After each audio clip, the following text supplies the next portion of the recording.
इस वक्त की सबसे बड़ी खबर मैं आपको बता दूं कि उर्द्वार पंचायत के द्वारा गांव के धीरज कुमार जो सैनिक थे 16 तारीख की सुबह में दुनिया को छोड़कर चल बसे। इस वक्त की सूत्रों के मुताबिक, विश्वसनीय सूत्रों के मुताबिक जो खबर मिल रही है वो बहुत ही दर्दनाक खबर मिल रही है कि सैनिक धीरज कुमार दुनिया को अलविदा कह गए।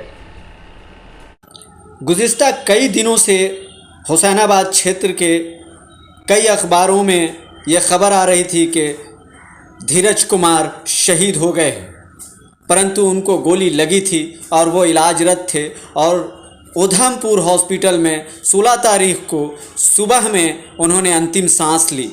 इस खबर की पुष्टि रिटायर्ड कर्नल संजय सिंह ने की है, जो सामाजिक कारकुन भी हैं और राजनीतिक क्षेत्र में भी अपनी पकड़ रखते हैं। आइए सुनते हैं उनसे टेलीफोनिक बातचीत का अंश भाग। उससे पहले आइए एक भोजपुरी गीत सुनते हैं जो उसी वीर जवान के शान में लिखा गया है और उसी वीर सपूत को डेडिकेटेड करते हुए मेरे आरबीसी चैनल पर किसी ने कहा कि इस गाने को आप यूज करें। सुन भइल माई के गोदी, देखी हालत केहू भी रोदी। हाँ, सुन भइल माई के गोदी, देखी हालत केहू भी रोदी।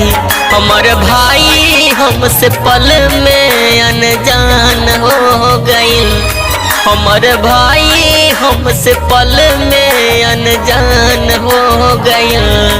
जब से भगवान तोहर मेहमान हो गए। आइए सुनते हैं संजय कर्नल सिंह की आवाज़ जो टेलीफोनिक बातचीत हुई है, उनके अंश भाग।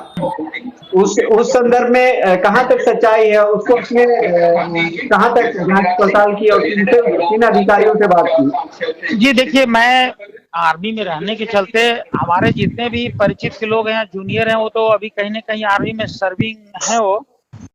और ये जो धीरज कुमार यादव है, हमारे यहाँ का जो द्वारा गांव का लड़का है, वो इंजीनियर रेजिमेंट में सिपाही था और 14 तारीख की सुबह 3 बजे इसको पोस्ट पे था, यूनिट के पोस्ट पे ही था ड्यूटी पर। तो उस समय इसको गोली कहीं से आके लगी और ये घायल हो गया। उसके बाद में इसको उधमपुर कमांड हॉस्पिटल में उसी दिन ले जाया गया, जहां पर एक ये वेंटिलेटर पे था ये लड़का।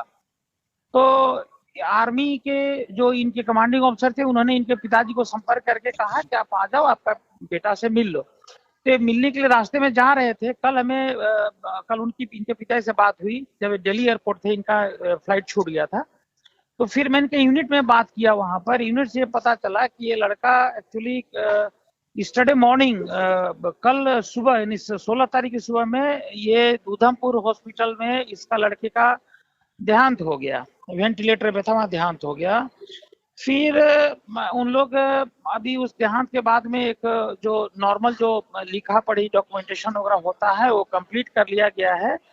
और आज 8:30 बजे की रात में फ्लाइट जो दिल्ली से आती है, क्योंकि जम्मू से दिल्ली पहुंचेगा इनका पार्थिव शरीर, और उसके बाद में दिल्ली से रांची के लिए इनका फ्लाइट शाम को 8:30 बजे पहुंचेगी। और शाम को 8:30 बजे इनका जो पार्थिव शरीर है वो वहां पे रखा जाएगा, मोर्चरी में रखा जाएगा, शवगृह में रखा जाएगा। और कल सुबह और रीथ लेइंग करने के बाद में जो एक प्रक्रिया होती है सेना में, तिरंगा झंडा में लपेट करके कॉफिन होता है उसको, जो राजकीय सम्मान कहा जाए। जी हाँ, राजकीय सम्मान के साथ में करके, और सेना के कुछ जवानों के द्वारा सेना के व्हीकल में ले करके, सेना की गाड़ी में ले करके रांची से कल तकरीबन 8:30 बजे ये रवाना होंगे रांची से हुसैनाबाद के लिए, जो इनका गांव है द्वारा, वहां के लिए, जहां पर इनका एक सैनिक सम्मान जो होता है, एक सेना की टुकड़ी आती है, वो चिता पर लाश को जलाने से पहले वो इसके सम्मान में राइफल कुछ होता है, उसमें फायरिंग होती है, आकाश में फायर किया जाता है इनके सम्मान में, वो सारी प्रक्रियाएं होंगी। तो मुझे ये लगता है कि कल 8:30 बजे चलेंगे, तो कल यानी 18 अक्टूबर को ये वहां पर 1 या 2 बजे के बीच में वहां पहुंचेंगे। ये जानकारी मुझे रांची से भी स्टेशन हेडक्वार्टर से मिली है, जहां पर वहाँ के जो एक एसएसओ होते हैं जो इस सब चीज में डील करते हैं, उन्होंने मुझे बताया, कर्नल रजनीश ने।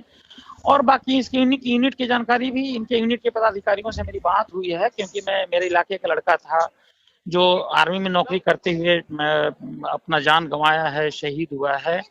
तो ये जानकारी मुझे सब वहां से प्राप्त हुई है। अब लोगों को बोलिए कि फिलहाल प्राथमिक जानकारी जो मिल रही है यही है, या ऐसा भी हो सकता है सर कि इस जो मतलब जो समय सारणी बताई जा रही है उसमें थोड़ी बहुत तब्दीली भी आए? देखिए, तब्दीली तो कभी भी कुछ भी आ सकती है। अब मान लीजिए कि जो मैं बोल रहा हूँ कि इनकी बॉडी जो है परसों सुबह चलेगी, अब एकाएक इनके परिवार का कुछ ऐसा डिमांड आ गया, कोई वरिष्ठ पदाधिकारी से बात के लिए, नहीं जी हमें लेट हो जाएगा या कुछ होगा, तो कभी कभी सेना उस पर सोचती है। लेकिन रात में ऐसी कोई इमरजेंसी नहीं थी, जिस बच्चे ने जाना था वो चला ही गया। तो हमें लगता है कि परसों सुबह ही, जो अभी तक का प्लानिंग आर्मी की तरफ से, परसों सुबह का प्लानिंग है जी। ये संभावना बन रही है? हाँ, ये संभावना। चलिए, बहुत बहुत शुक्रिया सर, आपने वक्त दिया आरबीसी चैनल के लिए। जी, और जी, आपका आभार। जी, शुक्रिया, धन्यवाद, थैंक यू।